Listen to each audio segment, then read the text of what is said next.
ಮದುವೆ ಆಗಿದ್ದ 8 ವರ್ಷದಲ್ಲಿ ನನಗೆ ರಿಯಲೈಸ್ ಆಗಿದ್ದ 8 ವಿಷಯಗಳು.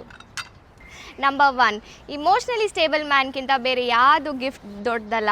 ಯಾಕಂದರೆ ನಮಗೆ ಪೀರಿಯಡ್ ಪೇಯ್ನ್ ಬಂದಾಗ ಯಾರಾದರೂ ಹೆಲ್ಪ್ ಮಾಡೋರು ಬೇಕಾಗತ್ತಾ, ಅಥವಾ ಕೂರಿಸ್ಕೊಂಡು ಮಾತಾಡೋರು ಬೇಕಾಗತ್ತಾ, ಅಥವಾ ಲಕ್ಸುರಿ ಗಿಫ್ಟ್ ಬೇಕಾಗತ್ತಾ.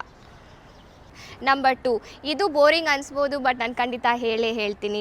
ರಿಲೇಷನ್ಶಿಪ್ ಅಂದರೆ 50-50 ಅಲ್ಲ.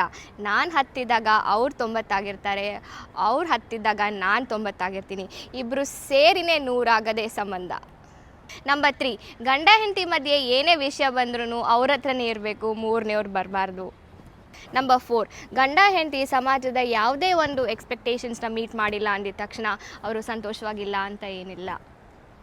ನಂಬರ್ 5, ದಿನ ಕಳೆದಂತೆ ಆಕರ್ಷಣೆ ಕಡಿಮೆ ಆಗೋದು ಸಹಜ, ಆದರೆ ಪ್ರೀತಿ ಮತ್ತು ಗೌರವ ಶಾಶ್ವತ. ನಂಬರ್ 6, ನಮ್ಮ ಸಂತೋಷ ಹಾಗೂ ಸಾರ್ಥಕತೆ ನಮ್ಮದೇ ಹೊಣೆ, ನಮ್ಮ ಪಾರ್ಟ್ನರ್ಸ್ ಮೇಲೆ ನಾವು ಡಿಪೆಂಡ್ ಆಗಬಾರ್ದು.